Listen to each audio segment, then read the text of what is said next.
Shibuya, Tokyo. A place I know like the back of my hand. It's a great place for sightseeing, getting drinks with the boys, going on a date, joining the Reapers game, getting caught in the crossfire in a battle between sorcerers and curses on Halloween, and now exploring the hidden world of magic users with Reynatis. This is an action RPG by Natsume Atari and FuRYU being played on the Nintendo Switch. I cleared the Japanese version, so is this game worth checking out? Grab your strong zero and let's see what Reynatis has to offer. To make a great game, you need two things, ambition and money. Reynatis is missing one of those things, and I'll let you guess which one. Reynatis is set in an alternative Shibuya where magic users are real and are feared. An organization named MEA is there to keep magic users in check. Remember, ACAB, even if they are wizards. One young boy, named Marian, wants to find freedom and find true power and badly wants to have drip like Neku or Sora. A chance encounter with Officer Sari Nishijima, who looks a bit like Amy Fukada, changes the course of their lives. By the way, Amy, if you ever want to be in a video, hit me up, we'll find a way to make it work. From there, Marian and Sari band together to defeat the evil occupying this world. The main appeal for a game like this is just exploring Shibuya. With the exception of Shibuya Station, everything else in the game is disturbingly accurate to the real deal. I've partied enough in that neighborhood to navigate those streets while faded off of 5 strong zeros. I took some comparison pics, and it's fun to see how close they got these places to the real deal. With that said, I wish Shibuya was this quiet in real life. Even during the pandemic, that place was poppin' every Friday and Saturday. And Sunday. Basically, any day of the week you could have gone to Shibuya to find somewhere to get degenerates. Unless this game was set in the fake Shibuya where they film movies at. They even got the Burger King and Jiro Ramen and Center Guy down, but somehow they did not get the license for the Family Mart. The best bar in Shibuya was definitely the Center Guy Family Mart for a time.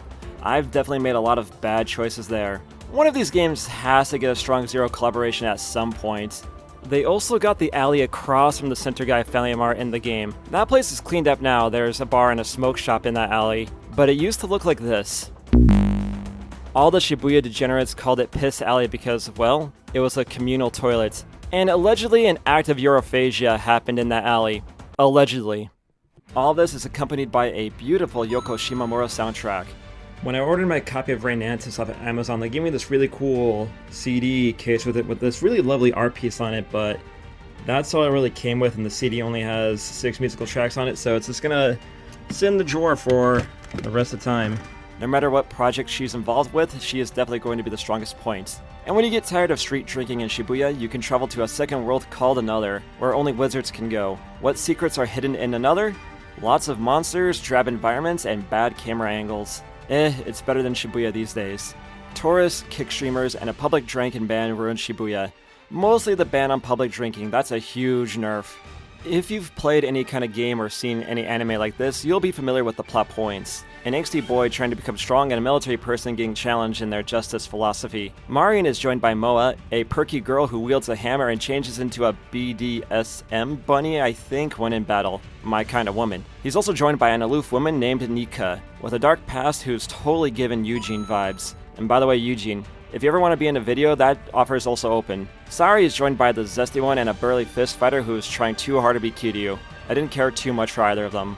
As for the side characters, they're just kind of there. I could tell who was going to be a traitor, who was going to fade away, and who the living MacGuffin was before they even finished their sentences. Not helping is how quickly characters get taken out of the plot. Not to say there aren't twists and turns along the journey, however, due to some dry dialogue and stiff movements, the emotional moments don't land. You get betrayed at one point and the reaction is just, eh. Someone's mom bites in, you expect it to be this big moment, but it goes over like Scott the Woz reading you the Wii U Wikipedia page. However, there do exist North American Wii U's that are white and 32 gigabytes, except they were only available as refurbished models on Nintendo's online store. So that pretty much means absolutely nobody has them, but mark my words, one day, I will find them. If you are interested in this title, do not buy the Switch version. The frame rate is always chugging like me on a Saturday night, and runs just as well afterwards. My playthrough had the game softlock once after a particularly annoying boss battle which I had to redo, and the game hard crashed 4 times. Thankfully, autosave came in clutch. The Switch version cost more than the PlayStation version in Japan, all for a worse time. Just get the PlayStation version. The gameplay is an action RPG that reminds me a lot of these titles. It's a high-flying character switch and perfect dodge and button matcher. You have 2 stances tied to the magic meter, a liberated mode where you lack defensive options but can fire away with attacks, and a suppressed mode where you cannot attack, but you can parry projectiles and attacks, and build up the magic gauge again, and disable enemy shields. Essentially, you have either pure offense or pure defense. It looks cool in motion when the Switch isn't fighting for its life and the camera is cooperating.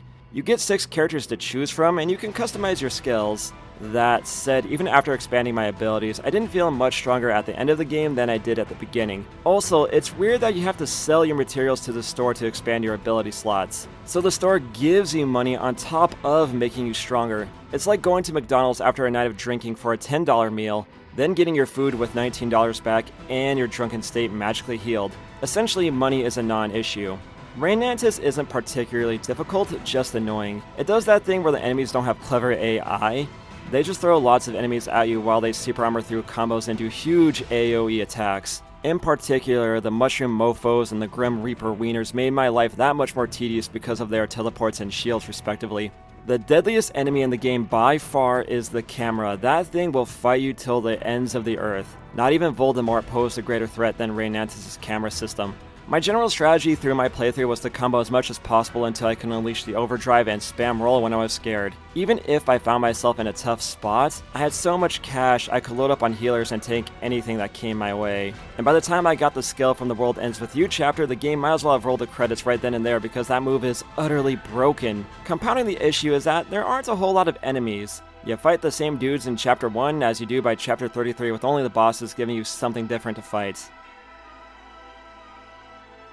That's really Reynatis' biggest issue. It's just repetitive. There's only so many bad guys, you see the same sights in Shibuya and another over and over. And there's not even many objectives besides running around, fighting stuff, or defeating monsters. Even doing side quests doesn't help out to cleanse the palate. You just run around the 2 worlds for almost the same reward each time. It gets even more annoying because if you fight a monster in the Booyah, that means you start trending. And when that happens, you have to find a quiet spot and wait for the heat to go down, lest you do battle with the elite bad guys that can one-shot you. While the loading times aren't as bad as they were in Akiba's trip, it adds up going from area to area just to grab a drink. This game will take around 20 hours to clear, and I feel like a good 2 or 3 hours of that was just waiting for the loading and having to reset the game after a hard crash. Reynatis got a bit of hype for doing a crossover with Neo: The World Ends With You. It's clear Reynatis was influenced by that title in a long line of stylish and colorful urban games lineage that Jet Set Radio started. It's cool seeing the series again after Square failed to promote the second game, a fact I am still coping with. And hey, Rindo and Shoka are here to help out Marion and Moa, and oh god, they look so out of place. This is way worse than Neku's appearance in Kingdom Hearts Dream Drop Distance. They don't even have voices! They could license the music and characters from Neo, but not the voices? This is like a goddamn mod that I bought for 6,000 yen. The mission is just fighting the same 2 damn noise over and over until a boss fight appears. I promise you this whole thing was just a setup for this picture to happen. This game was halfway to making something great for itself. The world and lore is interesting, but the characters are stock. The world is fun to explore, but you see everything in the first couple of hours. There's real brands, but no one outside of those who have been to Japan are going to appreciate them. The gameplay is fun and has some depth, but is held back by a lack of variety. It's clear Natsume had big ideas for this game, but they did not have the funds or manpower to see their vision to completion. It's a blend of all of these titles without the capital to make it stand out, and the result is getting drunk in front of a convenience store. And in fact, you might as well do that right now.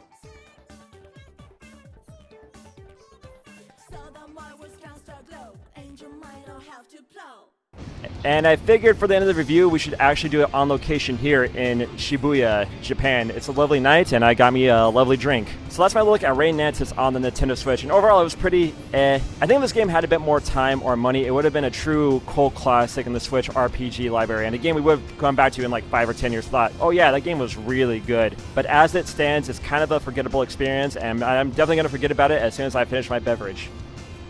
But let me know, what do you guys think? Did you really like this game? Do you think it's going to be a really underappreciated RPG in the Switch library? Am I being too harsh on it? Or is this game going to be just that, just a forgotten RPG? Let me know down there in the comments.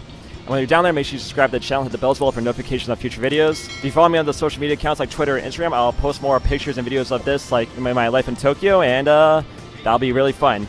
Anyway, I'm going to finish my drink, and I'm going to enjoy the rest of my night. So thank you everybody for watching, and we'll see you in the next video. Let everybody take care.